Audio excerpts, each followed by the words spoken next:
我的故事就从这片大豆开始。在这个弱肉强食的世界，在我人生最灰暗的时候，带着我进入魔兽山时，也发现了母亲复仇。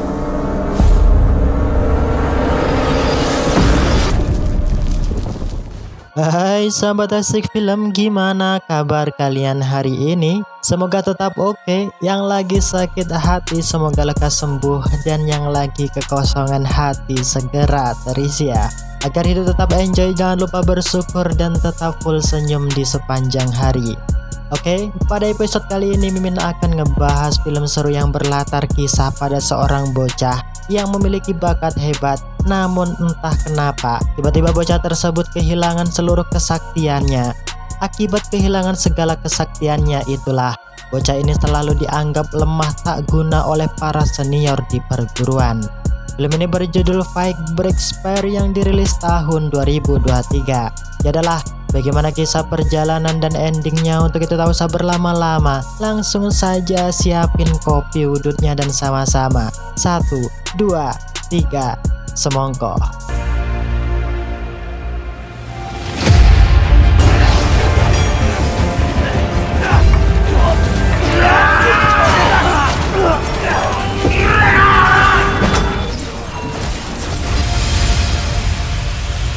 Film dibuka di sebuah pegunungan ujung kulon, tepatnya di desa Wutan. Diperlihatkan seorang bocah yang memiliki bakat hebat melebihi orang biasa pada umumnya. Bocah ini bernama Xiaoyan.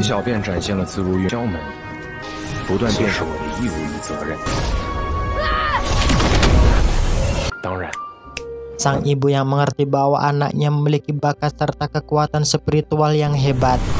Di sini ia menasehati Xiaoyan agar bisa menggunakan kekuatannya dengan penuh hati-hati di masa depan, serta agar tak digunakan untuk melukai ataupun berbuat jahat pada siapapun. Merasa bahwa jiwa dan nyawanya dalam bahaya. Di waktu yang bersamaan inilah Nyonya Qin memberikan sebuah cincin pada Xiaoyan sambil berkata meminta Xiaoyan untuk dapat bersembunyi. Dan benar saja, terlihat Nona Qin dihampiri ketiga pendekar misterius yang selama 20 tahun melakukan pencarian untuk menemukan dirinya, dengan tujuan mengambil sebuah benda legendaris yang disimpan olehnya.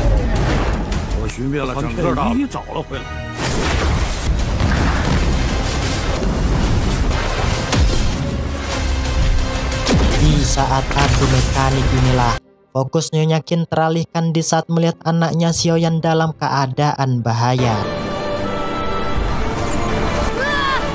Dalam keadaan yang tak siaga, tentu pendekar misterius tersebut melakukan penyerangan yang membuat ibu Xiaoyan tak bisa berkutik. Meski dalam kondisi yang sudah di ujung maut, Nyonya Qin tetap tak mau memberikan benda legendaris yang diinginkan oleh pendekar kegelapan, meski nyawa yang menjadi taruhan.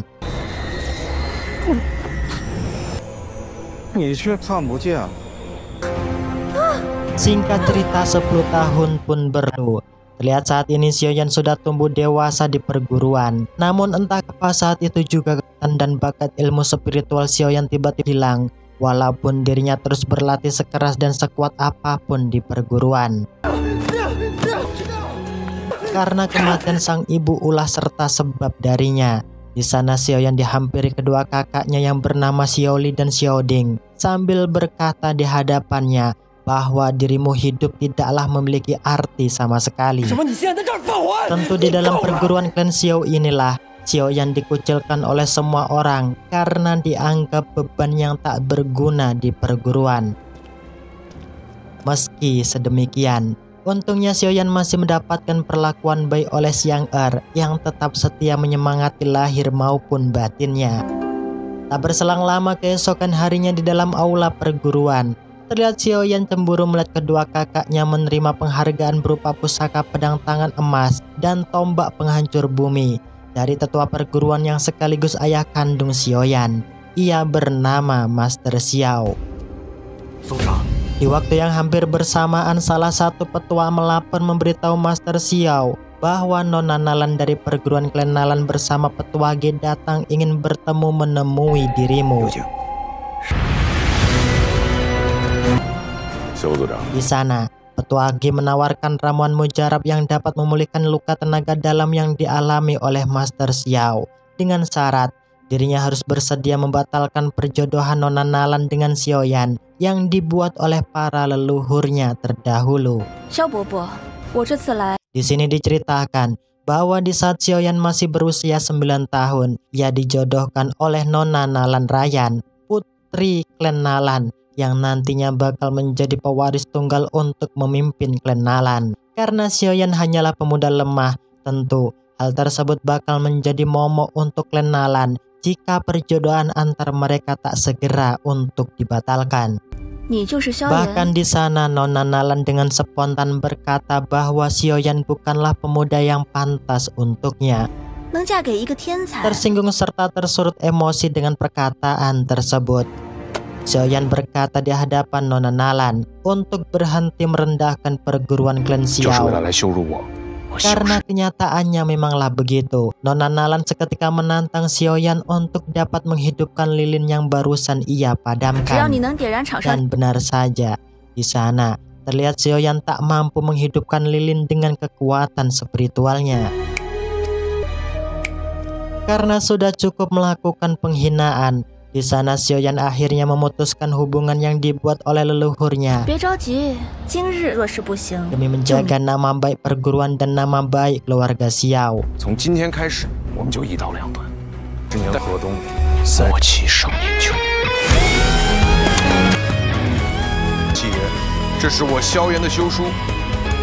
Petua Ge yang tak ingin mengalami kerugian besar, ia mengajak Nona Nalan pergi dari perguruan klan Xiao saat itu juga.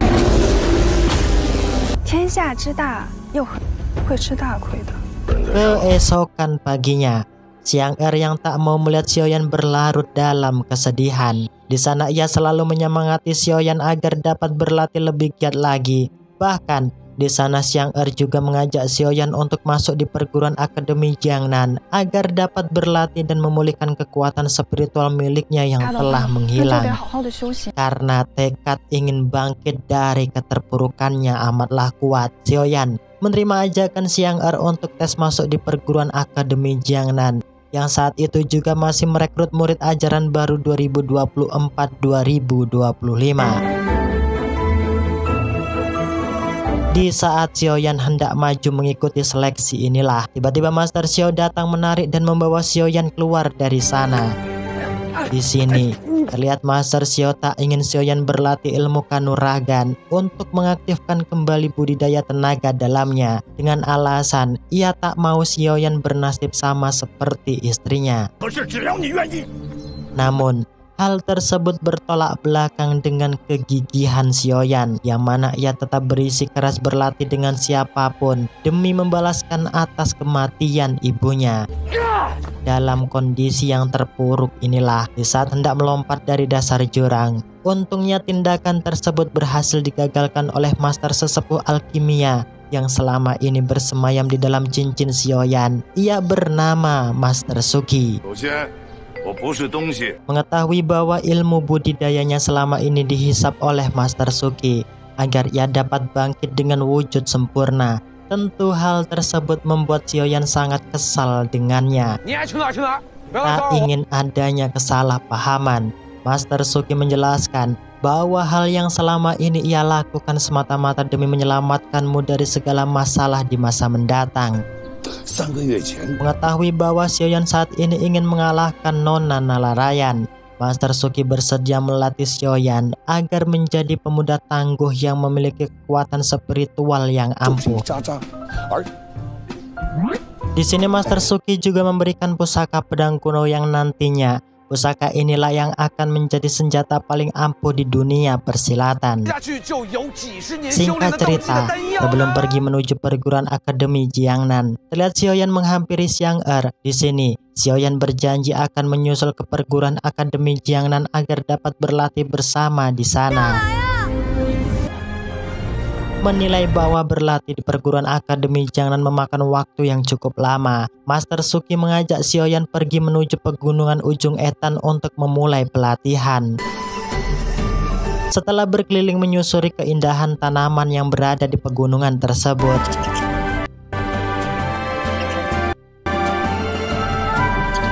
Xiaoyan dikejutkan suara seseorang berteriak meminta tolong, yang mana wanita tersebut ialah ratu penunggu hutan yang bernama Xiaochan. Menyadari bahwa Xiaochan ialah ratu penunggu hutan belantara, sang master menyuruh Xiaoyan mengikuti akan langkah kepergiannya. Disinilah Xiaochan mengajak Xiaoyan singgah di kota Qiangshan yang merupakan kota pertama dan tertua di benua tersebut. Di saat menikmati makanan di kedai Mbok Darmi inilah, tiba-tiba Xiaochan dihampiri oleh para pendekar Qiangshan yang meminta ganti rugi karena usai ditipu olehnya. Xiaochan yang tak ingin berurusan dengan para pendekar tersebut, ia mengajak Xiaoyan berlari kabur dari hadapan mereka. Sedangkan di sisi lain, salah satu pangeran klan serigala hitam yang bernama Cao Kun sedang menginterogasi salah satu warga kota Qiangshan untuk mendapatkan informasi keberadaan Xiaochan. Namun secara tak terduga inilah Xiaochan datang dengan sendirinya di hadapan Cao Kun. Mengetahui hal tersebut, di sini Cao Kun memaksa Xiaochan agar dapat memberikan cermin segel batu padanya. Tak ingin hal itu terjadi, dengan akal cerdik, Xiaochan berhasil menipu Cao Kun agar berhasil kabur dari hadapannya.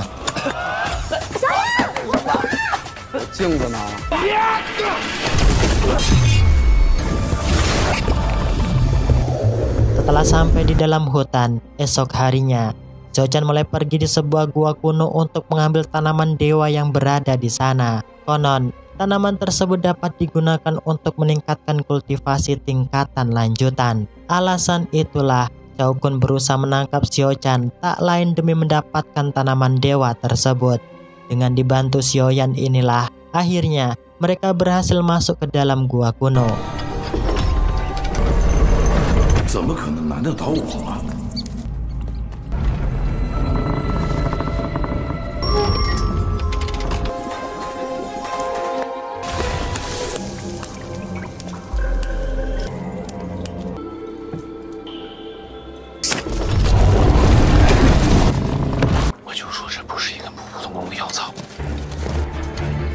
Dalam kondisi terdesak, Xiaoyan yang tak ingin tanaman dewa jatuh di tangan Cao Kun, ia memilih untuk masuk ke dasar jurang yang ternyata di dalam jurang tersebut dipenuhi oleh barang-barang kuno tersimpan.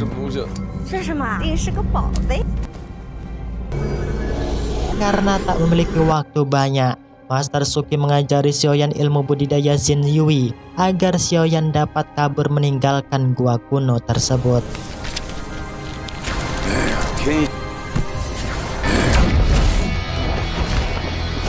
Namun di saat melakukan pelarian inilah Cao Kun berhasil menangkap Xiaochan dengan mudahnya.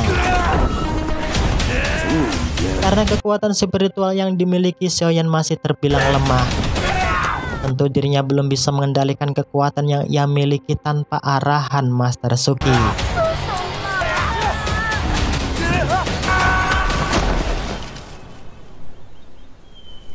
Tak lama tersadarkan diri, Xiaoyan dikejutkan dengan aura energi spiritual kuat yang saling bergesekan. Yang ternyata setelah diintip sedang terjadi pertarungan sengit seorang kesatria perempuan yang bernama Yun Jie dengan Raja Singa Kristal Ungu jenis hewan yang kultivasinya sudah mencapai level tingkatan ke-6.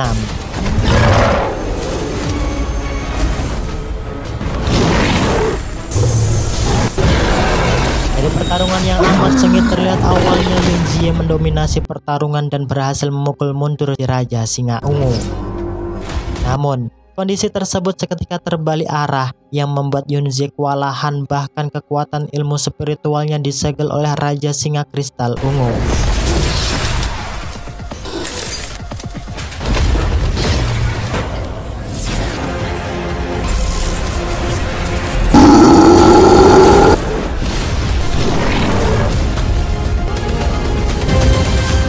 Dari kejauhan, Xiaoyan yang tak ingin wanita tersebut mati disantap oleh sang Raja Singa.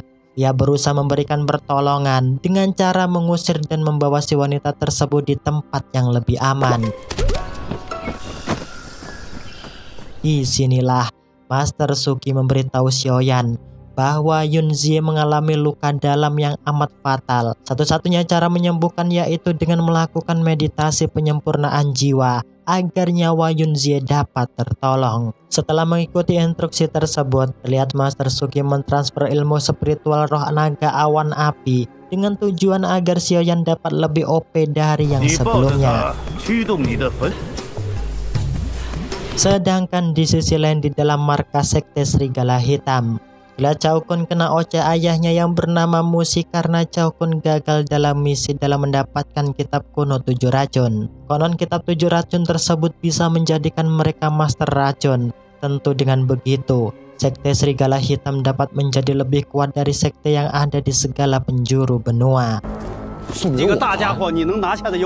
Mengetahui bahwa racun hijau berada di dalam tubuh Xiao Chan, di sini Musi kembali menjelaskan bahwa satu-satunya cara untuk menjadi master racun yaitu dengan menjadikan Xiao Chan bahan percobaan untuk memfilter darahnya agar menjadi pil racun. Tak berselang lama keesokan paginya, terlihat Xiaoyan diintimidasi oleh Yunzhi karena dianggap melakukan hal senonoh padanya. Karena tak ingin adanya kesalahpahaman, Xiaoyan berusaha menjelaskan bahwa ritual itu harus ia lakukan demi menyembuhkan luka dalam yang engkau alami. Namun, seketika Yunzhi mengulti Xiaoyan setelah mendengar ungkapan Xiaoyan yang berkata jika buahnya sangatlah kecil. Setelah kesalahpahaman usai, Xiaoyan bermaksud pamit untuk menyelamatkan Xiao Chan yang telah diculik klan sekte Serigala Hitam. Dengar ungkapan tersebut, Yunzhi tentu tak memperbolehkan Xiaoyan pergi sebelum ngebantu dirinya mengambil esensi kekuatan spiritualnya yang telah disegel oleh Raja Singa Emas Ungu. Karena keberadaannya tak ingin dalam bahaya, tentu permintaan tersebut disetujui oleh Xiaoyan. Bahkan di sini Yunzhi juga berjanji akan ngebantu Xiaoyan melepaskan Xiao Chan yang diculik oleh sekte Serigala Hitam. Singkat cerita, terlihat mereka sampai di tempat keberadaan Raja Singa Emas Ungu. Pada kesempatan tersebut, Yunzhi menyuruh Xiao Chan untuk masuk mengambil kristal ungu yang berguna untuk melebur segel esensi kekuatan spiritualnya. Sedangkan ia akan berjaga menjaga sang Raja Singa masuk ke dalam gua. Setibanya di dalam gua, dengan dipandu sang Master Suki, Xiaoyan disuruh mengambil cairan spiritual kristal ungu yang berada di sana. Karena di masa depan, cairan tersebut diyakini mampu meningkatkan kekuatan spiritual Xiaoyan. Dengarkan kenyataan tersebut seketika Xiaoyan meminum satu botol esensi cairan kristal ungu yang membuat tubuhnya berkontraksi. Mengetahui situasi dalam bahaya, Yunzhi berusaha melawan Raja Singa Emas dengan sedikit kemampuan yang ia miliki. Untungnya di waktu yang bersamaan inilah Xiaoyan berhasil memberikan esensi kekuatan Yunzhi yang telah disegel oleh si Raja Singa Ungu.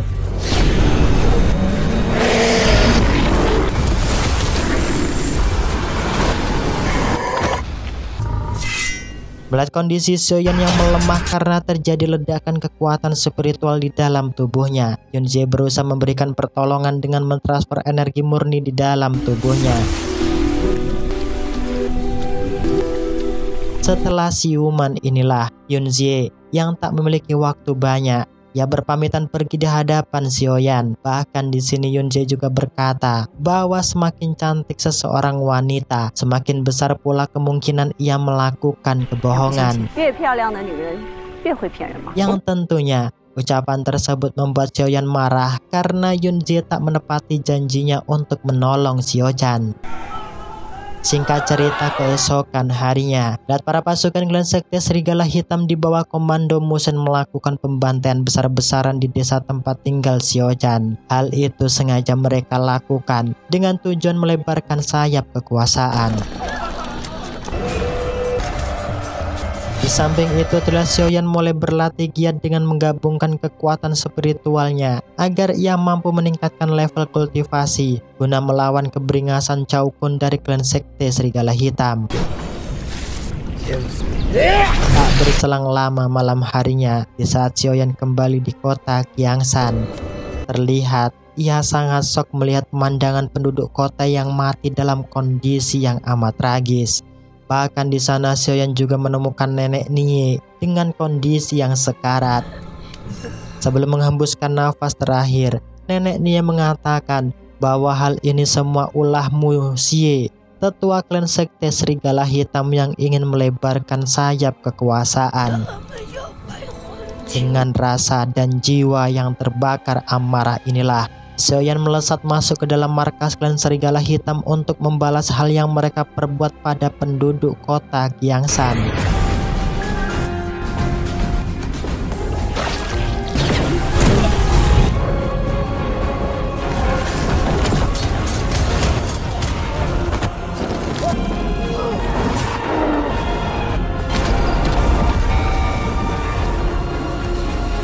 Tetua Mu Shen yang tak ingin ritual penyempurnaan pil racun gagal ia sempurnakan. Ia memerintahkan Cao Kun untuk dapat menghentikan bocah ingusan tersebut.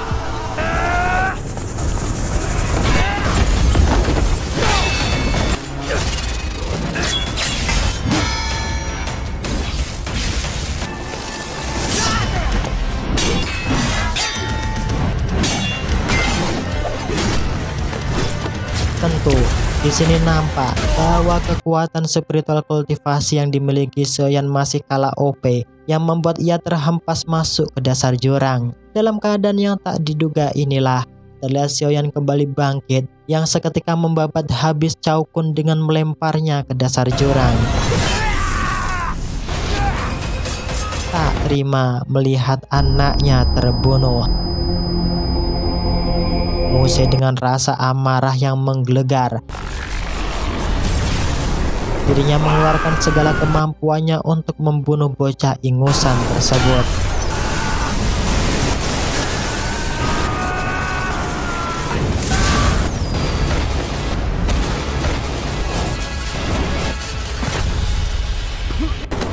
Ya, dengan melihat tanda luka di tangan Mu Xian inilah, Xiaoyan ingat bahwa Mu Xian merupakan salah satu pasukan yang telah ngebunuh ibunya 20 tahun yang silam. Xiao-chan yang tak ingin terjadi hal buruk pada Xiaoyan, dirinya berusaha membuat mantra pelindung untuk menangkis serangan Mu Xie yang mematikan. Dalam kondisi yang terdesak, untungnya kedua anak Raja Singa juga datang membantu mengulur waktu agar Xiaoyan dapat segera sadar. Di bawah alam sadarnya inilah, Xiaoyan dihampiri sang ibu yang membuat ia ingat dan bangun bahwa misi dari kehidupannya belumlah usai. Dengan perasaan yang penuh dengan dendam inilah Xiaoyan bangkit sambil merapalkan mantra terlarang yang telah dikuasainya.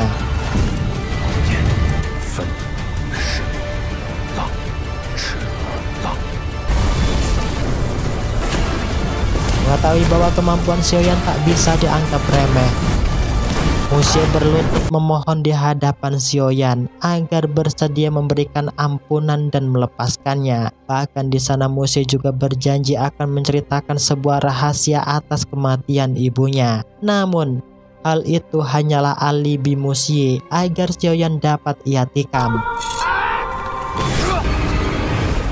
Dengan cermin pembelah jiwa inilah, tindakan Xiaoyan dengan jelas dapat disaksikan oleh Yun San, si pelopor utama atas kematian ibu Xiaoyan. Bahkan di sana juga nampak kedatangan Yun Jie yang ternyata dirinya merupakan tetua sekte Yunlan yang sekarang. Sedangkan Daoling ialah sepuh klan perguruan Yunlan. Tak berselang lama keesokan paginya, Xiaoyan mengucapkan salam perpisahan pada Xiao-chan sambil menasehati agar tetap waspada berhati-hati, mengingat bahwa di dalam tubuh Xiao-chan terdapat esensi racun 7 warna yang diidamkan oleh klan maupun perguruan yang lain.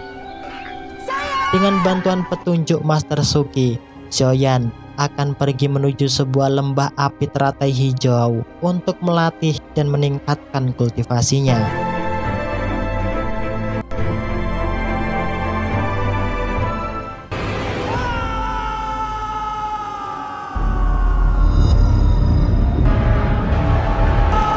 Dowling yang memiliki rencana dan misi lain terlihat ia menghampiri Chow Kun yang terluka parah. Yang mana nyatanya di sini Chow Kun belumlah tewas meski salah satu dari kedua tangannya terpotong. Sadar bahwa ayahnya tewas, di sini Chow Kun berjanji akan ngebalas dendam atas perbuatan Xiaoyan. Mengetahui tindakan tersebut, sebelum Chow Kun pergi, di sini Dowling memberi tugas padanya untuk dapat membuntuti, mengawasi, bahkan melindungi seseorang, yang mana orang yang ia maksud tak lain dan tak bukan ialah Xiaoyan. Singkat cerita, beberapa bulan pun berlalu. Terlihat Xiaoyan akhirnya sampai di sebuah gurun pasir yang merupakan tempat keberadaan api lotus hijau tersimpan.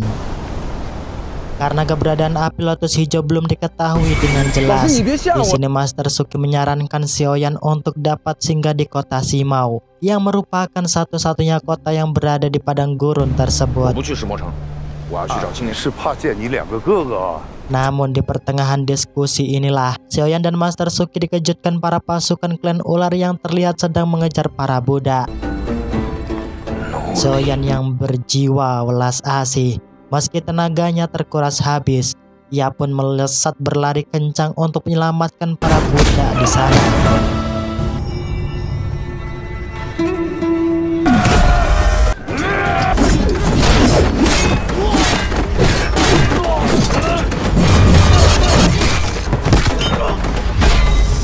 Dalam hitungan detik tentu dengan jelas, para pasukan klan ular bukanlah lawan Xiaoyan. Dengan mudahnya mereka dapat dikalahkan. Namun permasalahan tak cukup sampai di situ. Dengan tiba-tiba badai angin topan menerjang mereka yang membuat Xiaoyan dan yang lainnya terpontang-panting. Dari kejadian inilah dari 4 budak yang ditolong Xiaoyan, hanya 1 budak yang berhasil ia selamatkan. Karena tak ingin nyawa budak tersebut melayang, dengan arahan Master Suki, akhirnya Xiaoyan memutuskan untuk singgah di kota Simao. Dengan bantuan para medis di sana, Xiaoyan meminta agar dapat menyelamatkan nyawa budak tersebut. Dalam keadaan yang lemah dan tertatih-tatih inilah, Xiaoyan singgah di kedai Mbok Darmi demi mendapatkan seteguk air dan secuil roti untuk mengobati rasa dahaga dan laparnya. Merasa harga dirinya terinjak dan terintimidasi, Xiaoyan memberi pelajaran preman sok jagoan tersebut. Namun di tengah pertikaian, terlihat Xiaoli dan Xiaoding menghentikan perkisruhan mereka. Sadar pemuda di hadapannya ialah Xiaoyan di tempat peristirahatan. Terlihat Xiaoyan kena marah kakaknya karena telah pergi berkeliaran di luar. Tentu di sini Xiaoyan disuruh untuk kembali pulang di klan perguruan Xiao esok hari. Mendengar perintah tersebut, tentu Xiaoyan menolak keras permintaan kedua kakaknya sambil berkata bahwa tujuannya datang yaitu untuk mencari titik keberadaan api lotus hijau tersimpan. Dengan spontan, ungkapan Xiaoyan ditertawakan Xiaoli dikarenakan otak Xiaoyan dianggap sudah error dan tidaklah waras. Sebab menurut catatan buku kuno, api lotus hijau hanyalah mitos dan legenda belaka. Dan benar saja, ribuan tahun yang lalu diceritakan bahwa bangsa manusia bumi dengan kaum ular tidaklah akur, yang mana mereka terus melakukan peperangan dan perselisihan satu sama lain. Akibat kekalahan berperang dengan bangsa manusia bumi, para kaum ular saat itu menyatukan kekuatan membentuk api lotus hijau yang merupakan senjata ampuh guna mengalahkan bangsa siluman.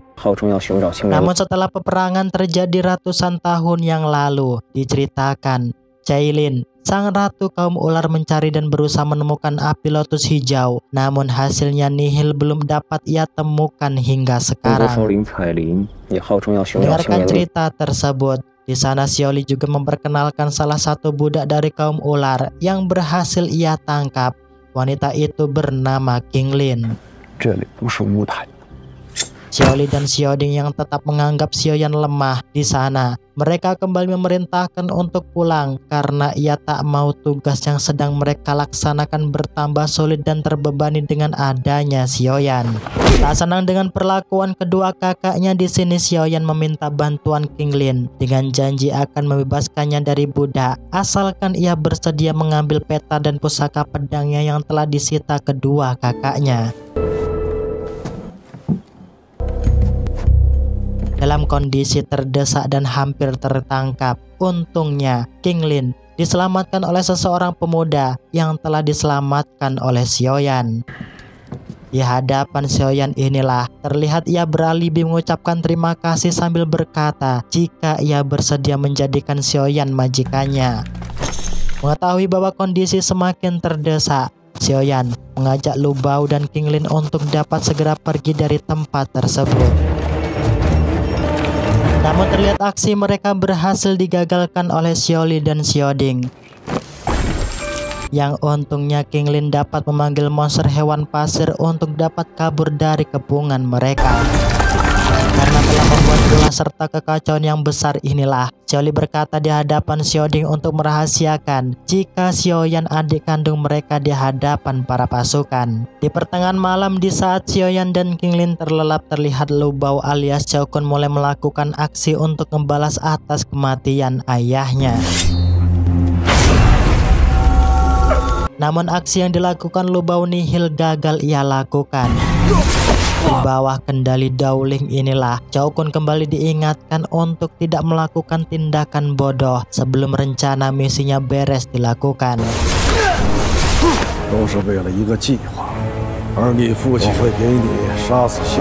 Tak berselang lama pagi harinya, setelah Xiaoyan kaget karena tak melihat keberadaan King Lin. Setelah ditelusuri jejak kepergiannya, di sana Lu Bao mengatakan bahwa King Lin usai ditangkap para pasukan yang sangat ia yakini. Pasukan tersebut merupakan klan Hong San di bawah pimpinan Hao Ge. Tak mau terjadi suatu hal buruk. Di sana Xiaoyan berusaha melepaskan King Lin yang telah dirantai. Namun tindakan Xiaoyan tentu ditolak oleh Hao Ge, pemimpin klan pasukan Hong San yang kemampuannya sudah berada pada level jiwa petarung. Meski sedemikian, hal tersebut tak membuat Xiaoyan ciut, sebab dirinya sudah berada di tahap level lanjutan. Rasa energi spiritual yang kuat muncul. Di sini Master Suki menyuruh Xiaoyan untuk tak gegabah dalam melakukan tindakan. Yang mana wanita tersebut merupakan ratu klan kaum ular yang bernama Cailin. Setelah bernegosiasi panjang, akhirnya King Lin berhasil Xiaoyan selamatkan dengan menukar batu kristal ungu yang ia dapatkan sebelumnya. Xiaoyan yang tak ingin lagi adanya perselisihan bangsa manusia dan kaum klan ular. Di sana, dirinya berjanji akan berjuang untuk dapat mendamaikan perselisihan yang sedang terjadi. Bahkan, di sana Xiaoyan juga membebaskan King Lin dengan mengatakan bahwa saat ini dan seterusnya dirimu bukanlah budak lagi.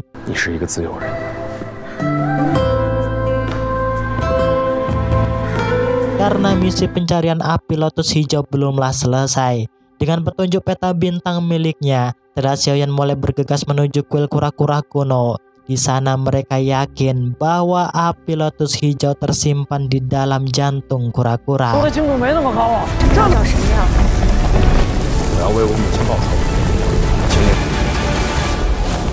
Dan benar saja, akhirnya mereka menemukan keberadaan api lotus hijau. Namun saat hendak mendekat, Xiaoyan dan yang lainnya dikejutkan dengan kemunculan seseorang master peraci obat ternama yang bernama Master Gu. Cailin, sang ratu kaum klan ular yang juga tak ingin gagal.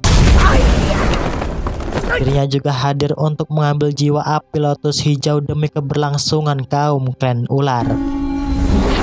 Meski Master Gu dijuluki si raja peraci obat yang hebat, namun dirinya bukanlah lawan imbang yang membuat pantatnya gosong terbakar. Karena jiwa api lotus hijau sudah berhasil diambil. Di waktu yang bersamaan inilah kuil batu kura-kura kuno seketika runtuh tak karuan.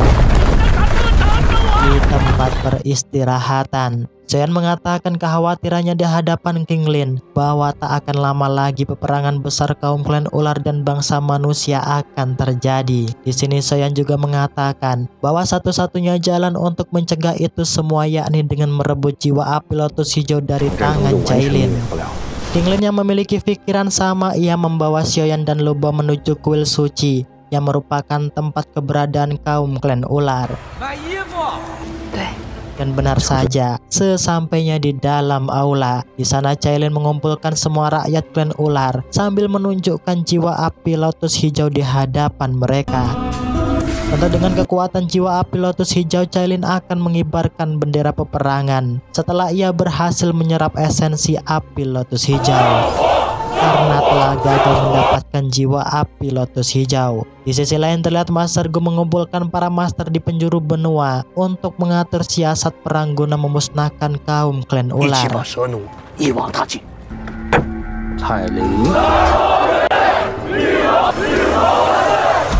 Singkatnya, di saat Ratu Cailin sedang melakukan meditasi penarikan esensi kekuatan api Lotus Hijau,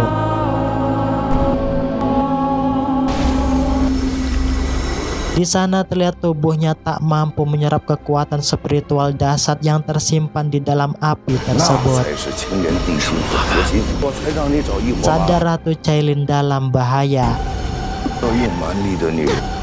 Di sana Master Suki memerintahkan Xiaoyan menyerap jiwa api Lotus Hijau yang sebelumnya berada di dalam tubuh Ratu Cailin. Tentu di sana Ratu Cailin tak menyangka bahwa esensi kekuatan jiwa api Lotus Hijau berhasil Xiaoyan serap dengan mudah. Yang tentunya Xiaoyanlah satu-satunya orang yang terpilih dan mewarisi inti kekuatan kaum klan ular. Rasa rencananya berjalan dengan mulus. Kaisar Daoling memerintahkan Yunzhan pergi ke Pulau Ujung Etan yang merupakan pulau tempat berkumpulnya bangsa manusia dan kaum klan ular yang hendak melakukan peperangan. Dengan segala formasi dan taktik perang inilah, terlihat para pasukan kaum klan ular khawatir jika kalah berperang melawan pasukan bangsa manusia. Meski Ratu Cailin gagal menyerap esensi kekuatan api Lotus Hijau, di sini ia mengatakan di hadapan pasukan untuk tidak khawatir karena Xiaoyan berhasil menyerap api Lotus Hijau meski dirinya bukanlah bagian dari kaum bangsa ular. Karena Xiaoyan hanyalah harapan satu-satunya atas nama kaum bangsa ular. Ratu Cailin meminta dan memohon agar Xiaoyan dapat mengakhiri perselisihan selama ini.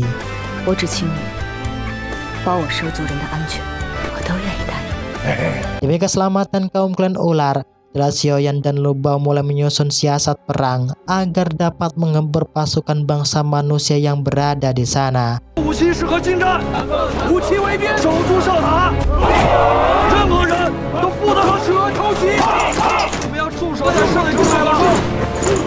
Di waktu yang bersamaan, terlihat Yunzhan dan Master Gu juga datang di medan peperangan. Tentu di sini Master Gu semakin yakin bahwa kaum klan ular dapat ia ratakan dengan mudah.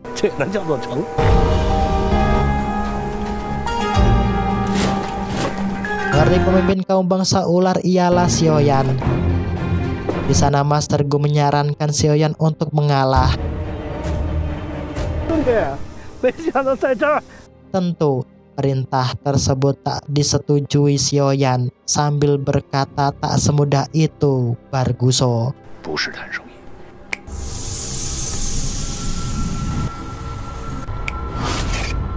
Mengetahui tindakan adiknya menyalahi aturan, Xiaoli dan Xiaoding menyerang Xiaoyan agar dapat sadar.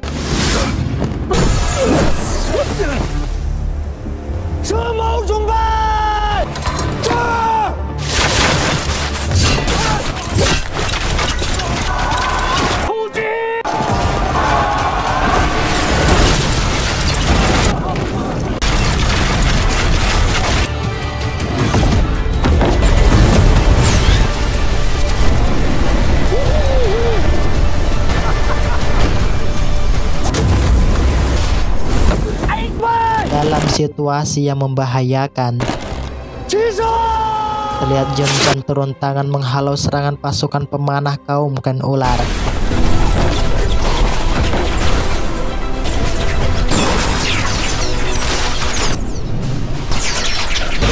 Bahkan Yunzhan juga menolong Xiaoyan dengan memasukkannya ke dalam lubang gua jebakan.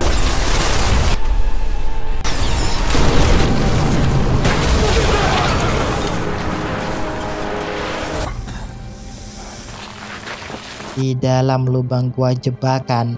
Xiaoyan kembali diintimidasi oleh kedua kakaknya dengan mengatakan bahwa dirimu memanglah beban yang selalu membuat onar. Melihat kesempatan tersebut, Master Gu yang tak ingin bangsa manusia kalah berperang, dirinya mengeluarkan pil monster gurun pasir guna meluluh lantakan semua pasukan klan ular.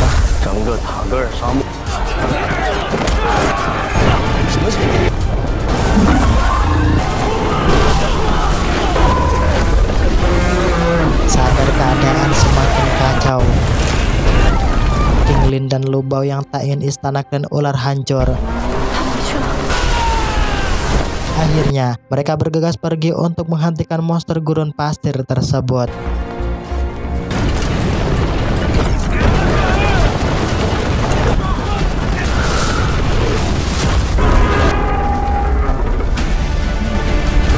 Sedangkan di dalam gua jebakan, Xiaoyan dan kedua kakaknya dihampiri monster ular pemangsa berkepala dua yang hendak melahap mereka.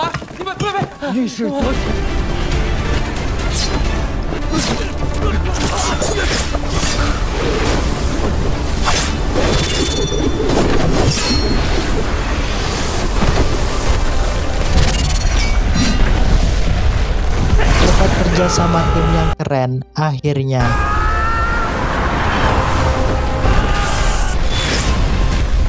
King dan Lu Bao berhasil membunuh Hao Ge dan menghentikan si monster gurun pasir.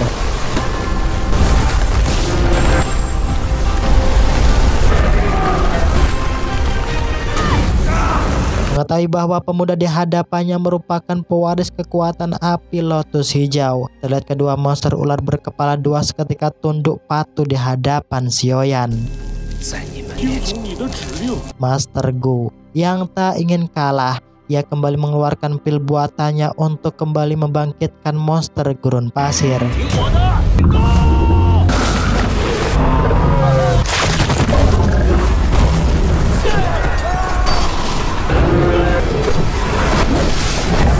Dalam kondisi terdesak inilah,